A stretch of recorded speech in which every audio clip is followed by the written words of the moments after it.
सब पावर की तरफ से आने वाला चार्ज कंट्रोलर है, एमपीपीटी है। जिन घरों में अनग्रिड जो है सिस्टम लग चुके हैं उसको हाइब्रिड बना देगा बगैर किसी हाइब्रिड इन्वर्टर के। तो किस तरीके से वर्क करेगा, कैसे काम करता है, हमारे साथ सर मौजूद है। इसकी स्पेसिफिकेशन बताएंगे कि क्या क्या इसकी खासियत है। सर आप बताते रहिए। अच्छा ठीक है। ये जो मॉडल है ये साइरस 60 हाइब्रिड प्रो बनाया गया है, हाई वीओसी मॉडल है। इसका 12 वोल्ट में 350 वीओसी है, 12 वोल्ट नहीं सॉरी करेक्शन चाहूँगा। इसका 24 वोल्ट में 350 वीओसी है और 48 वोल्ट में 450 वीओसी है। यानी कि 24 वोल्ट की बैटरी बैंक के साथ में आपके 6 पैनल वाला जो 3 किलोवाट का सिस्टम है उसको उसके साथ इंटीग्रेट किया जा सकता है। और जो बड़े प्लांट हैं 8 या 9 पैनल वाले, उनको इंटीग्रेट करने के लिए आप 48 वोल्ट के बैटरी बैंक में 450 वीओसी में इस्तेमाल कर सकते हैं। और इसका फंक्शनैलिटी कैसे है, जैसे लोगों के यहाँ पे ऑन ग्रिड प्लांट ऑलरेडी लग चुके हैं। अब उनके घर में उनको पावर कट होती है, पावर कट होने पे पैनल इस्तेमाल नहीं हो पाते हैं। तो अगर अब वो वेस्ट ही हो जाता है, एक तरीके वेस्ट हो रहा है एक तरीके से। तो अगर उनको पैनल इस्तेमाल करने हैं तो पैनल इस्तेमाल करने के लिए एक ऑफ ग्रिड इन्वर्टर इस्तेमाल लगा लें। जैसे जो ऑफ ग्रिड इन्वर्टर आमतौर पे घरों में यूज़ किया जाता है, वो वर्क कर जाएगा। वो वर्क कर जाएगा। जैसे किसी के घर में 2 बैटरी का या 4 बैटरी का इन्वर्टर ऑलरेडी है, जिनके यहाँ पे बड़ा लोड चलता है उनके यहाँ ऑलरेडी होते हैं। अभी ये वाला जो मॉडल है ये 24 वोल्ट, 36 वोल्ट, 48 वोल्ट 3 के लिए ऑटो है, तीनों पे चलेगा ये। इसका जो दूसरे मॉडल हैं 12-24 वाले, वो अभी आगे आएंगे। तो अब जैसे घर में हमने ये 48 वोल्ट का इन्वर्टर है या 24 वोल्ट का इन्वर्टर है, इसका सादा इन्वर्टर आता है वो ऑलरेडी लगा हुआ है या हमने लगा दिया। तो लगाने के बाद में जो सोलर पैनल डीसी-डीबी से वायरिंग आ रही है, वो वायरिंग यहाँ पे जो डीसी-डीबी से वायरिंग आएगी पैरेलल में जो ऑलरेडी उसमें लगी हुई होती है, अनग्रिड इन्वर्टर में ऑलरेडी लगी हुई है, वही वायरिंग यहाँ लग जाती है। तो वो अनग्रिड में वो वायरिंग लगी रहेगी, वो वायरिंग लगी रहेगी। और इसमें ग्रिड का लाइन और न्यूट्रल भी लगता है। अच्छा, तो जब तक बत्ती आती है तो इसको पता रहता है कि बत्ती गई, लाइट आ रही है, करंट अवेलेबल है।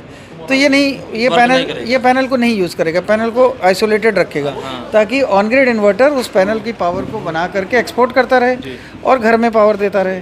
लेकिन जैसे ही पावर कट होगा, पावर कट होते ही क्या होगा कि आपका ऑन ग्रिड इन्वर्टर बंद, इसको कुछ सेकंड का डिले है, कुछ सेकंड के बाद में ये पावर कट को समझ जाएगा कि पावर कट हो गया है, तो ये पैनल को अपने आप से कनेक्ट कर लेगा और पावर जनरेट करना शुरू करेगा। पावर बैटरी में जाएगी और वो जो इन्वर्टर है उससे आपका घर का लोड चलता रहेगा। आप दिन में यूज़ कर रहे हो तो बैटरी भी नहीं खर्च होगी और आपका इस्तेमाल होता रहेगा। तो ये इसीलिए हाई वीओसी में बनाया गया है कि वहाँ से पैनल उठा के आप यहाँ डायरेक्ट कनेक्ट कर सकें 450। तो जो जिनके वहाँ सिस्टम अनग्रिड लगे हैं तो उनको हाइब्रिड इन्वर्टर अलग से लेने की कोई ज़रूरत नहीं, इसको लगाइए, दोनों काम करिए, अनग्रिड भी करिए, हाइब्रिड भी करिए। इसको उनके घर में अगर ऑलरेडी इन्वर्टर लगा हुआ है तो उसके साथ लगेगा, नहीं लगा हुआ है तो इन्वर्टर ले करके और उसके साथ लगाएंगे। तो उससे ऑन ग्रिड इन्वर्टर अपना अलग काम करेगा, ये अलग काम करेगा। एक और फ़ायदा रहता है, ये फ्यूचर प्रूफ है। 24 वोल्ट पे अभी लगा लिया, बाद में आपने कहा कि अब मुझे एसी भी चलाना है, अब मैं 48 वाला ले लेता हूँ, तो आप 48 वाला इन्वर्टर लीजिए, इसको लगा लीजिए, ये उस पर भी चल जाएगा। और उसके अलावा आप बाद में कभी पैनल बढ़ाते हैं, जैसे कि अभी 4 ही पैनल हैं तो 4 चल रहे हैं, इसका वीओसी 450 तक है 48 वोल्ट में। तो अभी पहले 4 पैनल चल रहे हैं, फिर 6 भी सपोर्ट हो जाएंगे, 8 भी सपोर्ट हो जाएंगे, है ना। तो वेरिएशंस काफ़ी इसमें पॉसिबल हैं। और 12 वोल्ट का इन्वर्टर और 24 वोल्ट के इन्वर्टर वाला एक दूसरा मॉडल है, वो आगे अभी लॉन्च होगा, जो घर में अमूमन छोटे इन्वर्टर्स हैं उनमें 1-2 पैनल लगा सकें।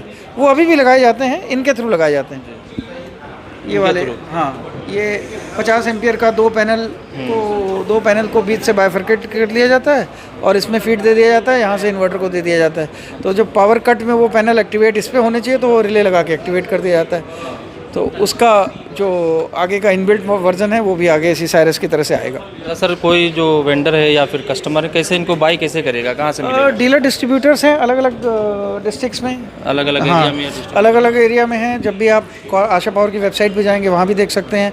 उनके सेल्स टीम को कांटेक्ट करेंगे तो जो जिस एरिया का होगा उनको वहाँ का कांटेक्ट दिया जाएगा। उनको लखनऊ के सेल्स टीम का नंबर देते हैं, हम लोग पता करते हैं किस एरिया में है, उनको क्या ज़रूरत है। तो वहाँ पर डीलर डिस्ट्रीब्यूटर इंस्टॉलर्स जो जुड़े हुए हैं कंपनी से सामान लेते हैं, तो उन लोगों का कॉन्टैक्ट्स देते हैं ताकि वो उनसे बात करें और चीज़ों को समझें, लोकली इंस्टॉल करवाएं। ठीक है सर, बहुत बहुत धन्यवाद आपका।